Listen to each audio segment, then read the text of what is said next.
Right. Beastman, is everything ready? Yes. Skeletor. Is the auto cue plugged in? Yes, it is. Skeletor. Right. Get out of my sight now before I beat you. Okay, Skeletor. Right, here we go again. Greetings! I am Skeletor, and welcome back to SkeleTalk, the series where I answer your questions. It's the internet's best kept secret, as last week's viewing figures will demonstrate. Right, we've got a bumper crop of questions this week, so let's get straight into them. Skeletor! Whiplash! Skeletor, it's me, Whiplash. I can see that, you fool. I've just called you by your name. What do you want? Well, I've just got back from holiday, Skeletor. I can see that as well, you fool. Did you have a nice time?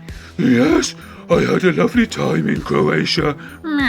What did you do? Well, first I went to Ogolin and I learned all about witches and fairy tales.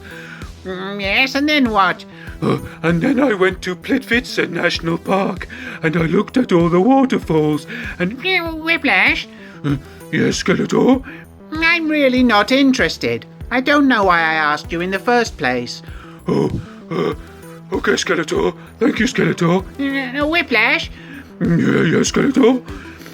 Do me a favour. Yes, Skeletor. Turn around in the opposite direction.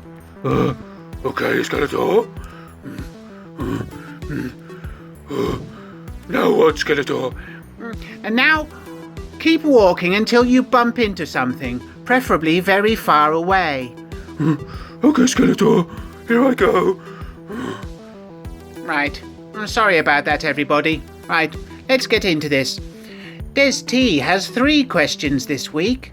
Number 1. What is your favourite hammer you use while doing DIY? Well, this is a difficult question, as I always use a hammer that is best suited to the task. However, my favourite type of hammer is a pin hammer. Question 2. What was your favourite subject when you were at school? I disliked most subjects, but I suppose I didn't mind science, English and drama. PE was okay, and art was always a bit of a DOS. In case you're interested, my least favourite subject was math. And question number 3, and it's a Universal Shabby's Reviews classic. Do you like gravy on your chips? No, I prefer salt and vinegar, ketchup and mayonnaise. However, if gravy was the only option, I would take it with no issue. Thanks for the questions, Des. Dean at All Things 80s asks, when farting in public, which is funnier? The loud one that contains no aromas, or the silent but deadly one that sends the crowd scattering? Well, this is a great question, and it really depends on the setting. A loud ripper is best delivered at a library or during a church service, or even standing in line at the supermarket. Heavily scented guffers are best dropped in locations where it is difficult for others to escape, such as aeroplanes, buses, and job interviews. Interestingly, any type of fart is always hilarious when performed in an elevator. My top tip for louder farts is to shave your buttonhole. Thanks for the question, Dean. I encourage everybody to check out Dean's channel, All Things 80s. Go and give him a sub and tell him Skeletor sent you. Link in description. Right, Christine Gwilt has 3 questions. Firstly, if you've seen a big spider, do you stamp on it, flush it down the loo, or pick it up and put it outside? Well, I am terrified of spiders, so my only recourse is to smash it violently to bits with a slipper. And I'm afraid that my arachnophobia is too great to consider any other options.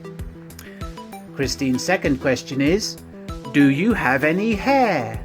No, in fact my whole body is as smooth as a pebble. And thirdly, do you brush your teeth? Yes.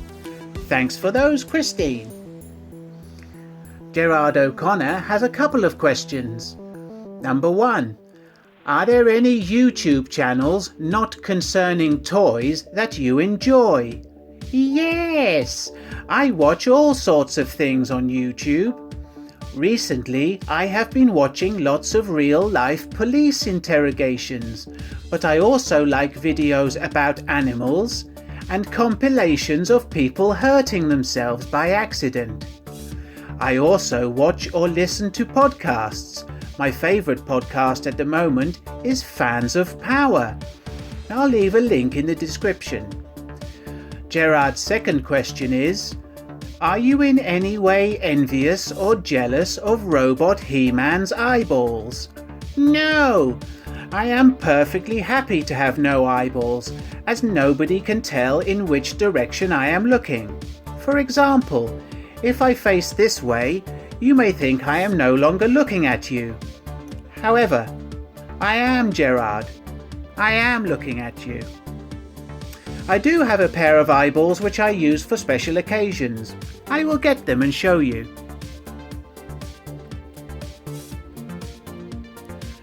Here we are. As you can see, I look great. Ironically, now I can't see a bloody thing. But thanks for your questions, Gerard.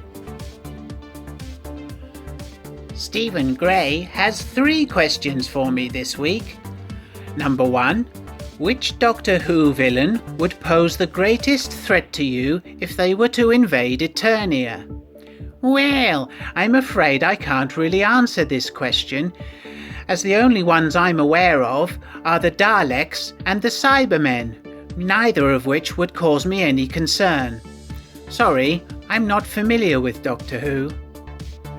Number 2. Do you have a favourite character from Star Wars? And if so, what is it that you like about them? Well, this is a difficult question, but I would probably have to say Chewbacca, because he is loyal and brave.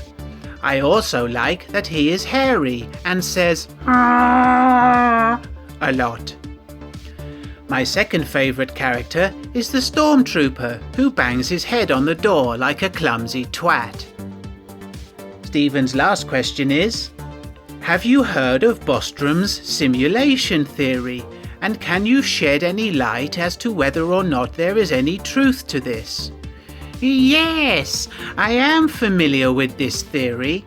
Statistically and mathematically speaking, the odds are in favour of this being true, despite the complex nature of our apparent lived experience. If true, such a complex and sophisticated program would likely be incomprehensible to us. In 2019, the philosopher Preston Green suggested that were we to discover the hypothesis to be true, such knowing might cause the simulation to end. Thanks, Stephen. That last question was a bit heavy. James Fancher asks, do you still read physical books? Yes, I have never really got on with e-books.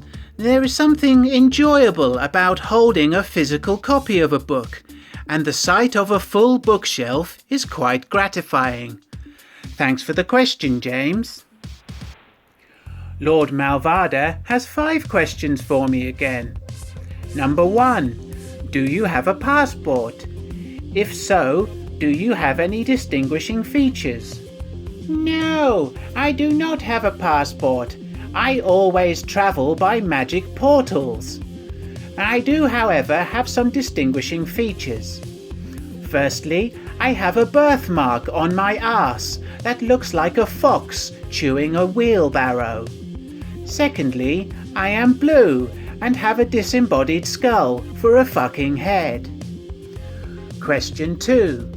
You've won 150 million on the Euro Millions lottery. What is the very first thing you buy?